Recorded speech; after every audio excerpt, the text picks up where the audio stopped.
সেদিন তোমার দেওয়া সিঁদুর বদলে দিয়েছে আমাকে, বদলে দিয়েছে আমার সকল চিন্তাধারাকে। এখন আর শুধু নিজেকে নিয়ে ভাবি না। যদিও বিয়ের পর শুধু নিজেকে নিয়ে ভাবাটা খুব একটা শোভা পায় না। কত তাড়াতাড়ি স্কুল, কলেজ, ইউনিভার্সিটির গণ্ডি পার করে ফেললাম, বুঝতেই পারলাম না। কতবার বাবা মাকে শুনতে হয়েছে, মেয়ে যে এবার বড় হয়ে গেছে, বিয়ে দেবেন না। সেদিনের সেই ছোট্ট আমিটা কখন যে বড় হয়ে উঠলাম। ধীরে ধীরে সকলের খেয়াল রাখতে শুরু করলাম। ভালোবাসা দিলাম, বদলে ভালোবাসা আর একটুখানি কেয়ার আশা করলাম। কিছুটা অবহেলা, কিছুটা ভালোবাসা পেয়ে আবারও এগিয়ে চললাম।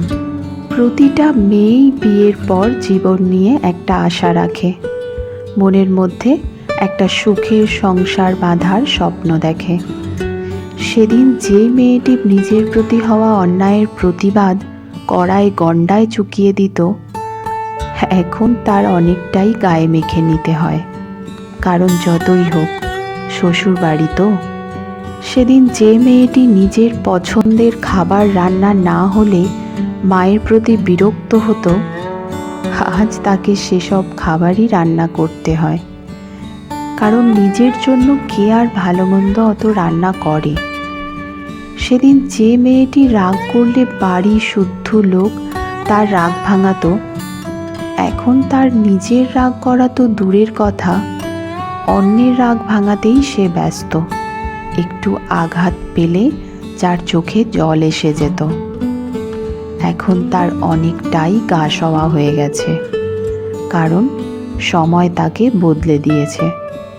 অভিমানের পাহাড় মনের মধ্যে জমে থাকে তার। জানি সেসব কেউ বুঝবে না, তাই মনেই তা জমে থাকে। তুমি যতই ভালো হও কিংবা ভালো হওয়ার চেষ্টা করো, সকলের মন রাখার চেষ্টা করো, তোমার একটা ভুল তোমার সব ভালো গুণগুলোকে নিমেষেই মুছে দেবে। সেটা মনে রেখো। কিছু না বললেও যেমন ভালোবাসার ভাষাটি বোঝা যায়, তেমনিভাবেই অবহেলার ভাষাটিও বোঝা যায়। ভালোবাসা দিলে তবেই যে ভালোবাসা পাওয়া যায়, সম্মান দিলে তবেই তো সম্মান পাওয়া যায়। জানি না মানুষ কেন বারবার ভুলে যায়, তবু মেনে এবং মানিয়ে নেওয়াটাই বেশিরভাগ মেয়েদের ধরন।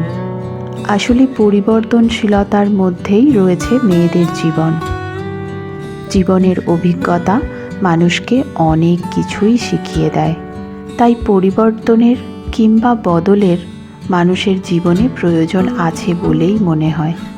লেখাটি সংগৃহীত। এত সুন্দর মানসিকতা দিয়ে লেখাটি যিনি লিখেছেন তাকে আমার তরফ থেকে অসংখ্য ধন্যবাদ। যদি কোনো ভুল ত্রুটি হয় ক্ষমা করবেন। আর যদি অডিওটি ভালো লাগে তাহলে লাইক, শেয়ার ও সাবস্ক্রাইব করবেন।